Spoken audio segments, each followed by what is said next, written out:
Hello everyone, welcome to yet another day in this, the clown decade. The decade where things are only going to get worse before they get better. And this is probably the clowniest video that I've made this decade. Simply because the gravity of the first article really doesn't set the tone for the rest of the video. And you'll probably already know what I'm going to be talking about, because this story has literally been all over the news for the last couple of days. So let's just get right into it. 1 week ago, we had articles like this: teenagers jailed for exceptionally brutal murder of Brianna Ghey. Scarlett Jenkinson and Eddie Ratcliffe were partly motivated by 16-year-old victim's transgender identity, judge says. And this was an exceptionally high-profile case, because it's two teenagers killing another teenager outside of London, and the fact that the victim was a transgender girl, and that's obviously why this story was put front and centre about a year ago when Brianna was unfortunately killed. And I think I speak for everyone when I say I want these monsters put away for an awfully long time. They are lucky that we don't have the rope anymore as punishment.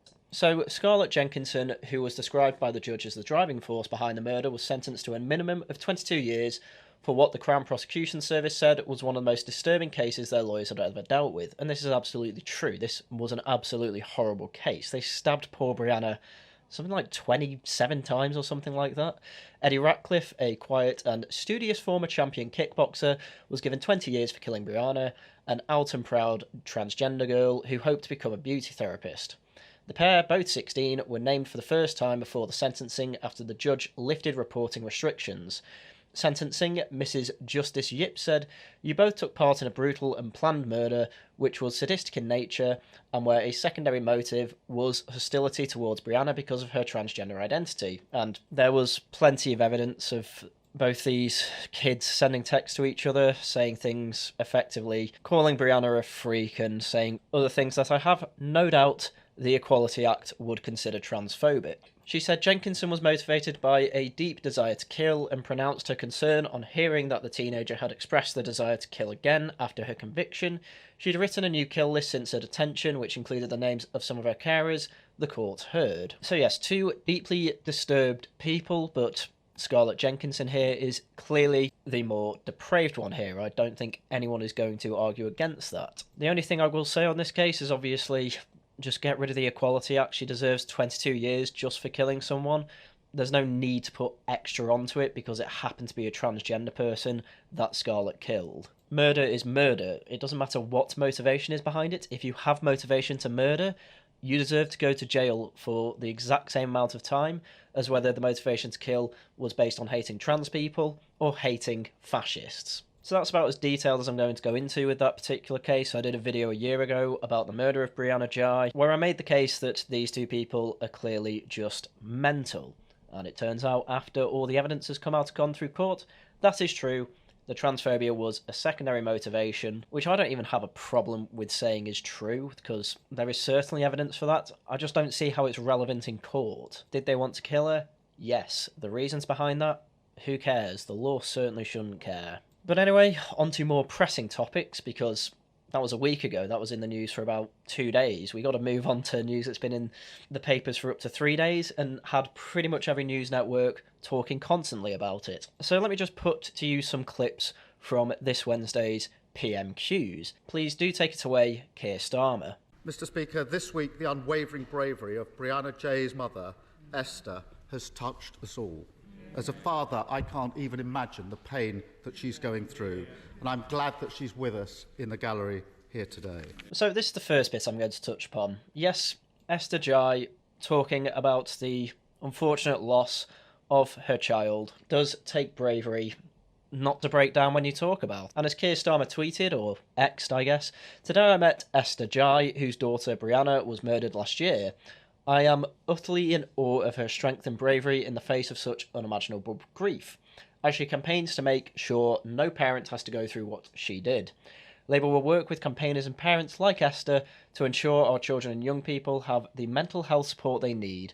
It's what Brianna and her family deserve." And as you can see at the bottom there, 7th of February, that was indeed a Wednesday, the same day that PMQs happened, so there is no doubt in anyone's mind that Esther Ghey was indeed in the House of Commons. However, I want to make a couple of other things absolutely clear here. Firstly, and the wording of this will make sense later, it later emerged that Brianna's mother had not been in the Commons chamber when Sir Keir and Mr Sunak crossed swords, although both men were under the impression that she was. So I want you to bear in mind that throughout the next few clips I'm going to show you, Brianna's mother is not present. Not that this should matter anyway, it just seems to be a big point of contention for a lot of people. But the second thing is that under Erskine May, effectively the written rules of Parliament, in paragraph 2130, when it comes to references to the public in speeches, it says, until recent times it was not in order to refer to persons in the galleries, though it was a matter of judgment for the chair as to whether to intervene. However, in 2017, the former strict rule was abrogated, the Speaker stating that such references could be permitted, but that references by members in debate should be brief and directly related to the proceedings and should not be phrased so as to be in any way intimidating or to seek to influence debate. Now, to make it absolutely clear here, this is fine what Keir Starmer has done. He's just saying Esther Jibe is here in the galleries at the moment and she has shown bravery to an issue that we have of the day. That is both brief and related to proceedings, but I want you to remember that last bit as we go through the next clips, in that you shouldn't phrase it in a way that is intimidating or seeking to influence the debate. So, carry on, Mr Sunak. But it's a bit rich, Mr Speaker, to hear about promises from someone who's broken every single promise he was elected on. I mean, I think I counted almost 30 in the last year. Pensions, planning, peerages, public sector pay, tuition fees, childcare, second referendums, defining a woman. Although in fairness, that was only 99% of a U-turn. The list goes on, but the theme is the same, Mr Speaker. It's empty words, broken promises, and absolutely no plan. So I just let that run because I just want to make the point. This was in the middle of a massive classic PMQs back and forth between the Prime Minister and the Leader of the Opposition. But if you were listening closely, I think you know exactly which line has caused the news to go mad for 3 days. Because, oh my god, I think we just need to hear what Starmer has to say to this. Of all the weeks to say that, when Brianna's mother is in this chamber, shame. Uh-oh, someone's just broken paragraph 2130. Once again, not only does he invoke Esther Jibe being present in the chamber, which, as I said before, was fine as it was relevant to the proceedings and not influencing debate, now he is using it to influence debate. He is saying in the chamber, look, there is someone up in the galleries, though obviously she's not up in the galleries, but still he's referencing someone in the galleries that he thought was there, and using said person to try and influence a debate. I don't think I could find a more clear-cut breaking of this rule. I can't even think of a time where anyone's referenced anyone in the galleries before. But even without this, I still think that it is a silly thing to bring up in debates. Not that I think bringing up current issues and people who've just died, say, is an issue in principle to bring up in debates. I think, though, when it comes to you can't define a woman debates, it's pretty stupid to bring up, yeah, but this trans person was just killed. Because that's a total non sequitur. A good example of where you can bring up deaths in a debate is, say, radical Islamism. Look at what happened in Manchester. 22 kids died. Thanks to an Islamist. I think something needs to be done about Islamism. That's fair enough. To then go on to say, how dare you question whether I can define a woman or not because some transgender person was killed? No, that's so stupid. I think the person who put this best was Kemi Badenoch in a tweet, or an X. Every murder is a tragedy, none should be trivialised by political point scoring, which again, I think this part could have been worded better. It's not just trivialised by political point scoring, because in quite a lot of ways I think things like this can actually be relevant. However, when it's an argument that's within the same umbrella but obviously not related, that's where it's bad. As a mother, I can imagine the trauma that Esther Jibe has endured. It was shameful of Starmer to link his own inability to be clear on the matter of sex and gender directly to her grief. As Minister for Women and Equalities, I've done all I can to ensure we take the heat out of the debate on LGBT issues while being clear about our beliefs and principles. And I think this paragraph's actually her best, because clearly Kemi is juxtaposing it to the position of Labour, who are quite clear that they are happy to use a death to put heat into the debate. As she then explains in the last paragraph, Keir Starmer's behaviour today shows Labour are happy to weaponise this issue when it suits them. which from simply that little segment of his retort, we can clearly see. And I think it's fair if we finish off his thought. Parading as a man of integrity when he's got absolutely no responsibility. Absolute. I mean, to be fair, he gets stopped by the speaker there, which I think allows him a second to compose himself. But really, what does he have to say about this entire issue, other than, you shouldn't be saying that this week? Don't you know that this mother's child has just died? Which, again, breaks the rule about references to the public. So where do we go from here? Well, effectively, it was a bunch of calls for Rishi Sunak to apologise for what he said, even from Brianna's father. The father of the murdered teenager, Brianna Ghey, has demanded Rishi Sunak apologise after the Prime Minister made a jibe at the expense of transgender people, just after being told Brianna's mother was watching him in the House of Commons. Now, I hate the wording of this from The Guardian. It's not a jibe at the expense of transgender people. It was a jibe at the expense of Keir Starmer. There are plenty of transgender people that even I know personally that know what a woman is, know how to define it. They are fully on board with the adult human female definition, which is what it is. After the exchanges at the Prime Minister's questions, Brianna's father, Peter Spooner, called Sunak's comments absolutely dehumanising. For the Prime Minister of our country to come out with degrading comments like he did, regardless of them being in relation to discussions in Parliament, they are absolutely dehumanising. Parliament should be capitalised there, Guardian, he told Sky News. Identities of people should not be used in this manner, and I personally feel shocked by his comments and feel he should apologise for his remarks. Again, this entire argument had nothing to do with Brianna or the murder. It had nothing to do with it. It was simply about Keir Starmer's policy platform, and it is absolutely true. He goes back and forth on how he defines a woman. This was not Sunak invoking Brianna's murder in any way. This is everyone else invoking it, and this is why I find it disgusting. A series of Conservative MPs also rounded on Sunak for insensitivity after he pressed ahead with an apparently prepared attack line about transgender people just after being told by Keir Starmer that Esther Jibe was in the public gallery, which again, she wasn't, but it's true that he was told that. So again, I just want to make it clear, this has made headlines across all newspapers for about 3 days, all because of a perfectly rational jibe from Rishi Sunak that, again, had nothing to do with this murdered teenager. And yet it ends up with a Labour spokesperson saying this.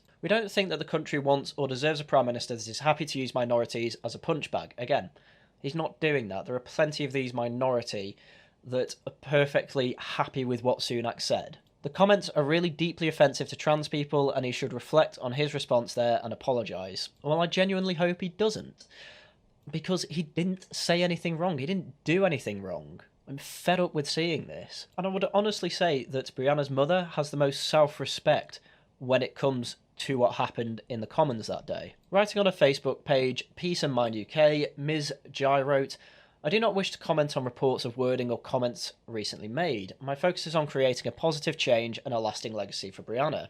Through Peace and Mind, we want to improve lives by empowering people, giving them tools they need to build mental resilience, empathy and self-compassion through mindfulness. In developing these skills, I hope that we can create a more understanding, peaceful and stronger society for everyone.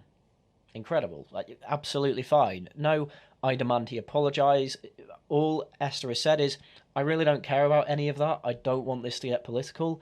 Please, can we just focus on trying to improve everyone's life? On Wednesday, it was announced Miss Ghey is backing a nationwide campaign to add mindfulness to the national curriculum for schools in England. Now, I have no idea what that means. I would love to see details on what adding mindfulness to the national curriculum means for schools in England, but as far as I'm concerned, this is the best response that I have seen to any of this. Because quite clearly, this is a woman that doesn't want to have the death of her child brought up every time transgender people and transgender issues are brought into the news. I assume because she knows that Brianna's transness didn't have an awful lot to do with her murder. Had something to do with her murder, I'm happy to say that. But clearly, she is not pushing for transgender education in schools or anything like that. It's this thing called mindfulness, which I assume just means empathy for other people and effectively teaching people not to be nasty to each other no matter what. And that I'm fine with. That I'm absolutely fine with. More power to you, Esther Ghey. I am very sorry about the tragic loss of your child. But anyway, moving on from that, I have to say I am quite impressed with Rishi Sunak's response to the calls for him to apologise. Here he is on Sky News. Well, like everyone, I was completely shocked by Brianna's case. Yep, as everyone was. It's impossible to get through an interview like this without bringing Brianna up. It's fine he's saying this in that case. If I were him, I'd try and move away from it as quickly as possible because, again, this entire situation has very little to do with Brianna. The only thing that's relevant is that Brianna was a trans teenager, and that's it. There's no other reference to it. Yeah, but to use that tragedy to detract from the very separate and clear point I was making about Keir Starmer's proven track record of multiple U-turns on major policies because he doesn't have a plan, I think is both sad and wrong. He's getting in more political punches in this interview, which, again, I don't have too much of an issue with. Since if it's Labour and other leftists bringing up this ridiculous point to try and say, don't talk about the definition of woman, then Labour are the one that have already trivialised this killing. Sunak isn't trivialising it by saying back, you're doing a load of U-turns, though. Because, again, he's not bringing it up. He's saying these are separate points. Anyway, he's then asked if he will apologise, since Brianna's father demanded it. If you look at what I said, I was very clear talking about Keir Starmer's proven track record of U-turns on major policies because he doesn't have a plan. Right, he's bringing it up again, and then he goes on a bit about it. I mean, you can watch the clip yourself, link will be in the description, but no, this is not how you should reply to being asked. The father has demanded an apology from you, so will you honour that? You need to put a no at the very start of your reply there, and then say, because what I said had nothing to do with that. It wasn't about Brianna, and it wasn't about trans people in general. You don't need to go on a 2-minute rant about how you have a plan and Labour doesn't, because it's not relevant to that question. You already got that bit out, that's fine. You didn't need to go on like this. But anyway, after that, they move on to talking about the dental recovery plan and other topics of the day.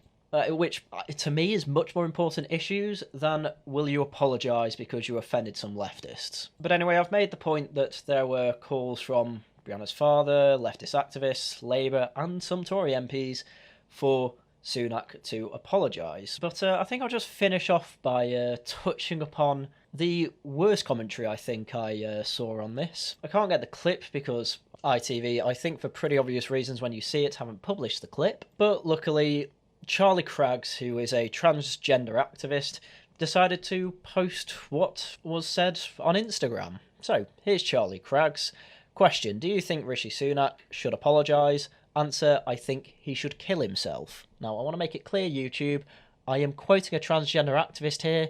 I don't think anyone should kill themselves. But it's stuff like this that really turns people off to the whole T and LGBT. Because an awful lot of the activists who are front and centre of these panels are absolutely crazy. It all seems to stem from when Ben Shapiro was on some panel with Caitlyn Jenner and was physically threatened on the show by Caitlyn. It just seems that a lot of transgender activists have taken that to mean threaten people or apparently tell them to off themselves, and that will get you your fame and fortune. And I reckon this is quite a large reason that a lot of people are put off from the whole movement. And I mean, I have seen plenty of trans activists say this is crazy, but as you can see from the comments on the right, an awful lot of people are saying things along the lines of, oh, I would have said the same thing, or you go girl. And the thing is that Charlie also put screenshots here of how did your ITV interview go from Mum.